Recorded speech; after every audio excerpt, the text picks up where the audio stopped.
Hello विद्यार्थी, आप कैसे हो। आज आपने क्रिसमस डे तो मनाया होगा। इसके साथ में आज जो भी विद्यार्थी जो नए हैं तो नए देखने वाले हैं वो चैनल को पहले सब्सक्राइब करो। और फिर बाद में अपने पास में एक रफ कॉपी होनी चाहिए और आपके पास में एक पेन होना चाहिए, क्योंकि जो भी बातें आप लोगों को बताई जाएगी वो केवल सुनने मात्र से याद रहने वाली नहीं है। आप लोग लिखोगे और समझोगे, समझने के बाद आप लोगों को सब अच्छे से समझ में आ जाएगा। ये बिन आज आपको बताए जाएंगे बिनों के बारे में, और बिन उनको किस प्रकार से हम हल कर पाते हैं। ये ऐसा नहीं है कि यह ज़्यादातर जितने भी एग्जाम लगते हैं जिसमें एक मैथ पर्टिकुलर विषय होता है तो उनमें बिनों के बारे में अनिवार्य रूप से पूछा जाता है। आपको उस लेवल से स्टार्ट किया जाता है जहाँ से आप लोग पहले जो कोई भी विद्यार्थी पहली बार सीख रहा है या पहली बार मैथ को समझना चाह रहा है तो उनके लिए ये विशेष महत्वपूर्ण क्लास होगी। तो आज हम देखते हैं को बिनों को किस प्रकार से हल करते हैं। बिन बिन का मतलब होता है कि बटा के रूप में होना, जैसे पी बटा क्यू के रूप में होना, या एक जैसे 1/2 के रूप में होना, 5/4 के रूप में होना, 1/4 के रूप में होना।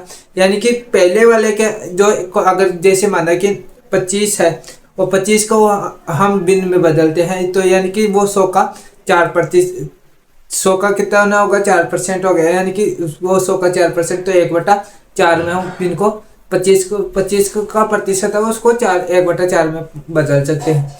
तो इस प्रकार से आज हम बिनों के बारे में बताएंगे आपको, और आप लोग ध्यान से सुनना और अपनी क्लास और चैनल को सब्सक्राइब करना। और जो भी नए हैं और जिसको जो भी जहाँ पर आपको दिक्कत आती है या और कुछ बात होती है तो आप लोग कमेंट बॉक्स में लिख के बता सकते हो। तो चलो देखते हैं। इनका जो पहला नियम है वो इस प्रकार से है, जिसमें बताया गया यदि हर समान हो और अंश बड़ा हो या अंश छोटा हो तो क्रमशः वो बिन सबसे बड़ी या सबसे छोटी होती है। कई बार देखा होगा कि ये जैसे उदाहरण दे रखा है 3/5, 1/5 और 4/5। पहले तो हम इसको क्या करते हैं, पहले तो हम इसको क्रम से लिखते हैं, जिसको हम क्या बोलते हैं, आरोही क्रम में।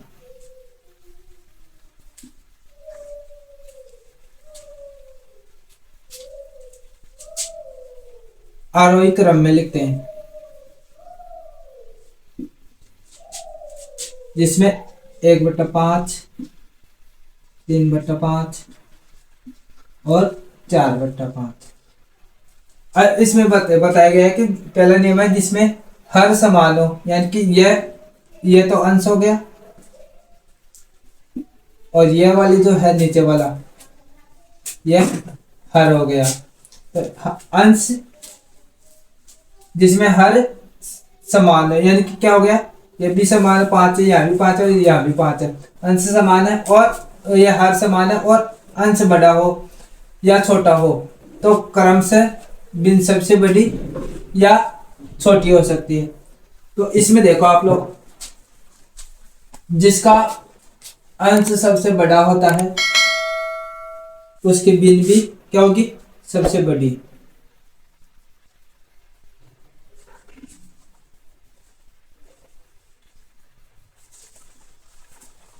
सबसे बड़ी।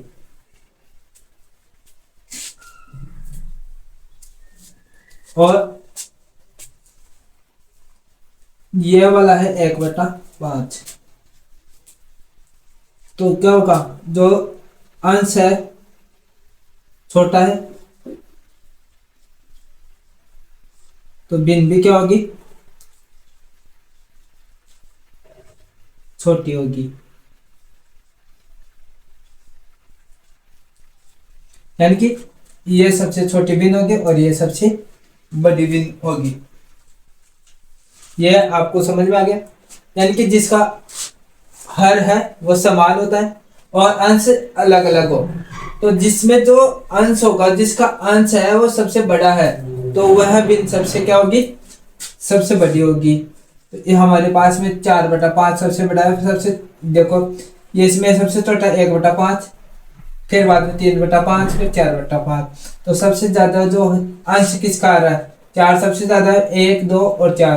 तो 4 सबसे ज्यादा है, यानी कि अंश क्या है, जिसका अंश सबसे बड़ा होगा वह बिन है सबसे बड़ी होगी, और जिसका अंश है अगर छोटा है तो वह भिन्न सबसे छोटी होगी। शर्त यह है कि इसमें हर है यह समान होते हैं तब।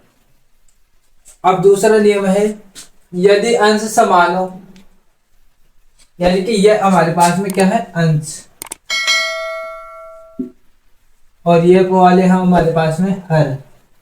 यह पहले आप लोग हमारे को ये डिसाइड कर लें कि अंश कौन सा है और हर कौन सा है। तो अंश समान हो और हर सबसे छोटा या सबसे बड़ा हो तो क्रम से भिन्न, बड़ी या छोटी होती है। अब इसमें क्या होता है कि जो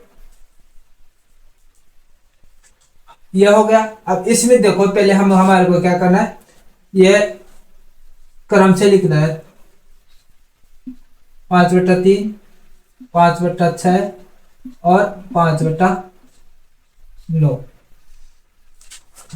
जिसमें क्या होता है, जिसमें अंश है,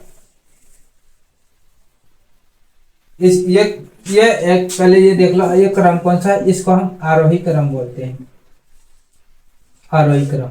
तो सबसे इसमें जो हर है वो सबसे छोटा ये वाली संख्या है, और इसमें हर है वो सबसे बड़ा ये है।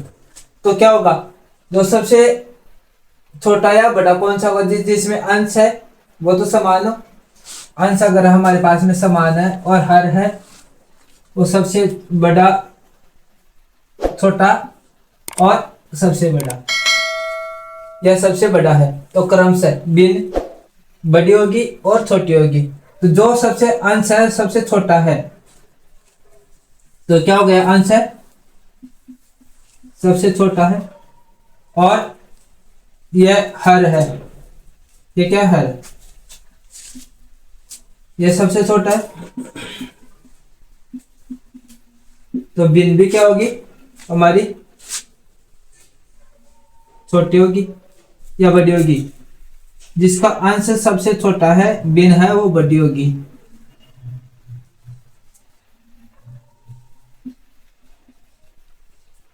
और जिसका यह हर है, यह बड़ा है, और जिसका हर बड़ा है या बड़ी है, हर बड़ा है, तो के भिन्न क्या होगी, भिन्न छोटी होगी। जैसे आप लोग यह भी समझ में आ रहा है। अब एक बार दूसरा जो तरीका है वो इस प्रकार से है, जैसे ये 5 है और 5 में 3 का भाग दो, कितने बार गया, 5 एकम 5 और 2, फिर पॉइंट लगाया, फिर बाद में यहाँ पर हो गई 20, 7 18, फिर बाद में 20 बच गई, फिर 7 18, और फिर बाद में हमारे पास में 20, यानी कि 7 18। तो यह ऐसा आ रहा है। ये देखो 5 और 9 का भाग दो, 0 पॉइंट, फिर बाद में यहाँ पर आ जाएगा 0, एक बार में नहीं जा रहा, ये पॉइंट लगा दिया हमने, फिर से यहाँ पर 9 5 45, फिर बाद में आ गया इतने 5 बार, फिर वापस ये आ जाएगा, फिर 9 5 45, तो ये बड़ा हुआ और ये छोटी हो गई। यानी कि जिसके अंश है, अंश यह है, यह इक्वल आ रहे हैं, और हरों के अंदर हर है और उनमें भिन्नता पाई जाती है। तो जो जिसका हर सबसे छोटा होगा वह भिन्न सबसे बड़ी होगी, और जिसका हर सबसे बड़ा होगा वह भिन्न सबसे छोटी होगी। अब आपको दूसरा उदाहरण करके बताया जाता है। जैसे ये दूसरा उदाहरण हमारे पास में है, जिसमें पहले तो हम क्या करेंगे, पहले जिसमें यह हर है, क्या समान है, और अंश क्या है, अलग अलग है। तो पहले क्या क्या करेंगे हम लोग, इसको एक सीक्वेंस यानी कि आरोही क्रम में लिखेंगे। आरोही क्रम हो गया, जिसमें 1/17, फिर 3/17, फिर 6/17 और 9/17। अब इसमें क्या है कि जो सबसे ये देखना है कि यह हो गया पहले सबसे जो बड़ी संख्या जिसके अंदर हर है, हर तो समान है और अंश है वो बड़ा है। जो अंश बड़ा है वो संख्या कौन सी है? 9/17, यानी कि जिसमें अंश बड़ा है, और जिसमें अंश बड़ा होता है उसका क्या होता है? जिसमें अंश बड़ा होता है वो संख्या सबसे बड़ी होती है। अंश बड़ा और वो भिन्न क्या होगी? सबसे बड़ी।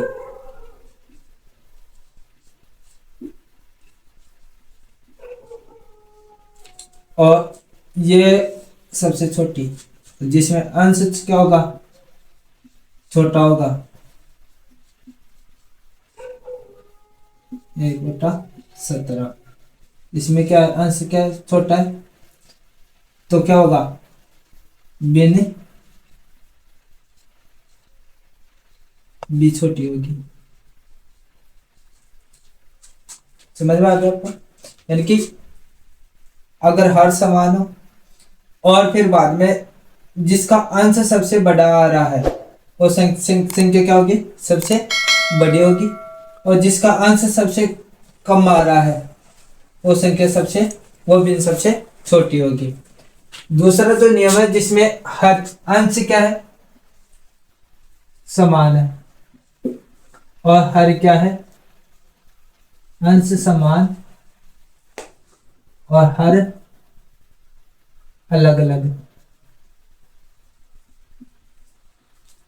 हर अलग अलग है। तो हम पहले क्या करेंगे? इसको आरोही क्रम में लिखेंगे, जिससे कि हमारे को यह पता चल जाए कि है ना इनका क्रम कैसे कैसे है। तो सबसे जो छोटी संख्या देखो एक बार, 5/8, फिर बाद में 5/9, फिर बाद में 5/11, उसके बाद में 5/19। ये ऐसे हो गई। अब ये देखो इसमें जो सबसे ज्यादा जो हर है इसी संख्या के है 5/19, और सबसे कम है इसके है 5/8। इसमें क्या है कि जो सबसे जो हर है, जिसका हर हर क्या होगा? जिसका हर है छोटा होता है, जिसका हर छोटा होता है तो क्या होगी? वो संख्या सबसे बड़ी होगी। तो इसमें क्या होगी? तो देखो एक बार, हर सबसे छोटा होगा वह संख्या सबसे बड़ी, और हर अगर सबसे बड़ा है तो वह संख्या सबसे छोटी। तो इसमें क्या है? हर है बड़ा है,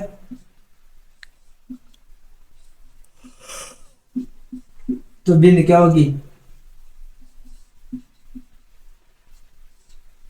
भिन्न छोटी होगी। और इसमें देखो हर है छोटा है, तो भिन्न क्या होगी? भिन्न बड़ी होगी। इसको हम दूसरे तरीके से, इन दोनों को हम दूसरे तरीके से और से कर सकते हैं। जैसे 5 में 19 का भाग दो, एक बार में नहीं जा रहा, पॉइंट लगा दिया, 50 हो गए। 38 कितने बार गया? 2 बार। फिर बाद में कितने बचे? 12। और फिर बाद में अब ये वाला देखो,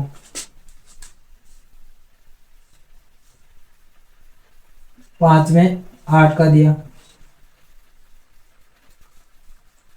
कितने जा रहा, पॉइंट लगाया, 50 हो गए। कितनी बार, 8 कमा 8 3 16, 8 3 24, 8 5 40, 8 6 48। अच्छा, यहाँ पर कितना है, पॉइंट 2, यहाँ पर पॉइंट आ रहे कितने, 6। बच्चे कितने, 20, और कितने बार गए, 2 बार, 16। तो ये संख्या, ये भी ज्यादा हुए और ये कम आ रहे। तो इस प्रकार से ये बिन बड़े हुई और ये बिन छोटी हुई। तो ये दो रूल आपको समझ में आ गया। जो भी विद्यार्थी है वो चैनल को, नए हैं वो चैनल को सब्सक्राइब करें और लाइक करते रहे। एक और जो इनका जो अगला पैटर्न है वो आपको और समझाया जा रहा है। इसी प्रकार से हम ये बिन का दूसरा रूप लेते हैं, जिसमें ये आपको बिन दे रखे 1 + 1 से 1/1, 1 + 1 से 1 + 1/2, 1 + 2/3। अब क्या होता है कि इस प्रकार का जो प्रश्न आता है उसमें ना नीचे से मल्टीप्लाई होना प्रारंभ होता है। जैसे एक बार देखो, समझने की कोशिश करना। 1 + 1 से 1/1, 1 + 2, और ये जो संख्या है 1 + 3 ये दे रखी है। अब इसमें क्या होता है कि ये जो संख्या है 2 और 1, 3 एकम 3, यानी कि एक बार गया, और 3 और 2 5। तो यहाँ पर कितने जाएंगे, 5/3। और फिर बाद में ये संख्या ऐसी कैसी वापस से लिख दी जाएगी ऊपर की वाली। और फिर बाद में इसमें क्या होगा, ये संख्या इसमें आगे जुड़ती रहेगी। देखो एक बार, जैसे 5, 1 × 3 = 3, 3/5।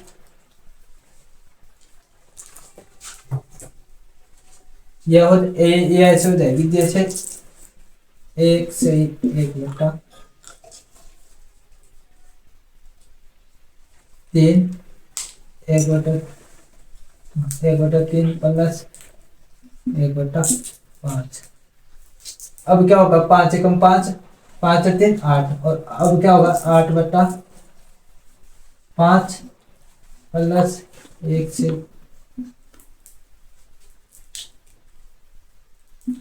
ये ऐसे हो जाएगी। फिर उसके बाद में इसका जो रूप परिवर्तित होगा, ये 5 × 1 = 5 हो जाएगी। और आगे जो देखने को मिलेगा हमारे को, 5 से 1 + 5/8, यानी कि ये संख्या इससे मल्टीप्लाई होगी और इधर जुड़ जाएगी।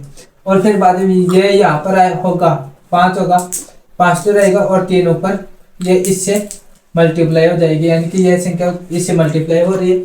और फिर बाद में ऐसा होगा, अब 8 एकम 8 और 8 और 5 13, 13/8। ये हमारे पास में आंसर प्राप्त होते हैं। एक बार दोबारा समझने की कोशिश करना, क्योंकि आप लोग समझोगे तो ये सही से समझ में आ जाएगा। ये संख्या दे रखे 1 + 1 से 1/1, 1 + 1 से 1/2, 1 + 2 से 1 + 2/3। तो अब ये संख्या मैंने यहाँ पर लिख दी। तो इसमें क्या होता है कि जो पहले जो 3 है यहाँ पर दे रखा है, ये 3 जैसे ये दे रखा है, ये तो 3 तो 1 से मल्टीप्लाई होगा, 3 एकम 3, और फिर बाद में 2 से प्लस हो जाएगा। तो कितने हो गए, 5 हो गए, 5/3 हो गए।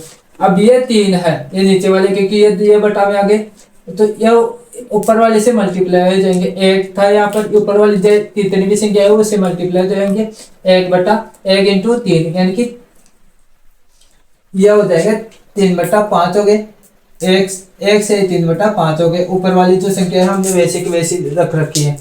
और फिर बाद में क्या होगा, ये 5 है, 5 1 से मल्टीप्लाई होंगे, 5 एकम 5, और 3 के साथ में जुड़ जाएंगे। 5 से 3 कितने हो गए, 8। तो ये आप हमारे पास में कितने आ गए, 8।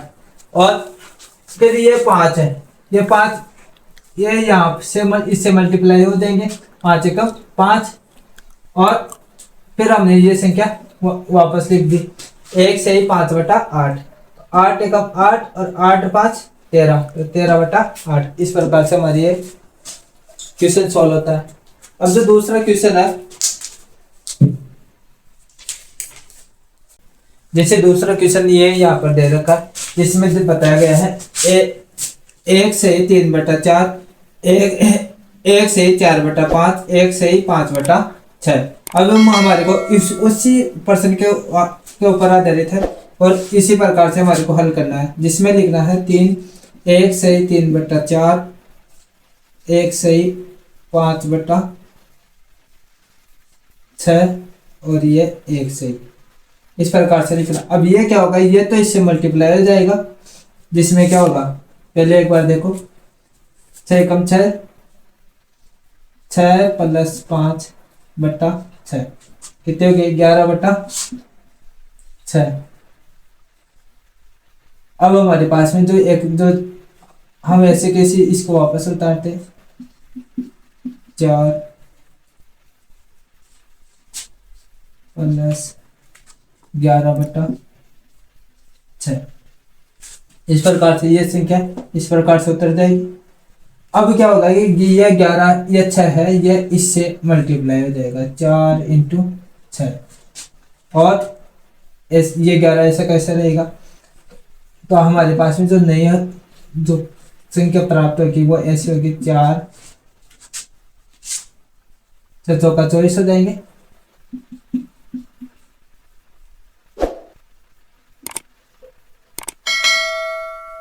यहाँ पर हो जाएंगे 24/11 प्लस,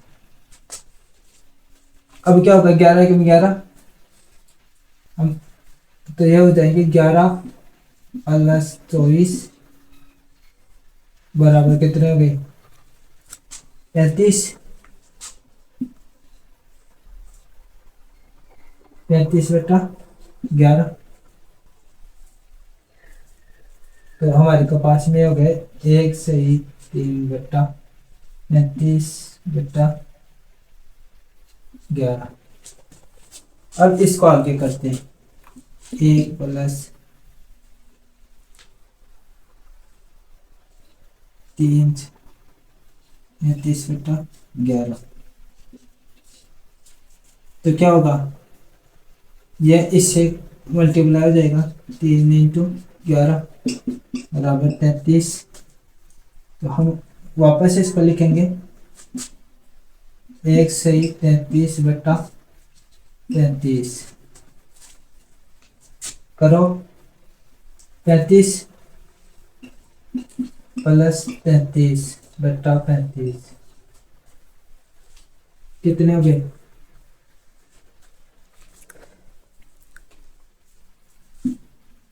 8 68/35। इस प्रकार से यह हमारे पास में आंसर आते हैं। तो अच्छा, तो आपको ये वाला क्वेश्चन समझ में आ गया होगा। अब मैं आपको केवल एक क्वेश्चन देता हूँ और वो आपको करके और कमेंट बॉक्स में उसके आंसर लिखना है। ये वीडियो आपको अच्छा लगा, शेयर करो, लाइक करो, और नए जुड़ने वाले विद्यार्थी है चैनल को सब्सक्राइब करो। और क्योंकि ये 3-4 इसकी जो बिना है, इसके 3-4 स्टेप होगी, जैसे बार है, दशमलव पॉइंटों में निकालना, फिर प्रतिशत बिना है, तो और भी बहुत सारे आगे जो नियमों के अनुसार आपको पढ़ाया जाएगा और आपको अच्छे से समझ में आ जाएगा। धन्यवाद।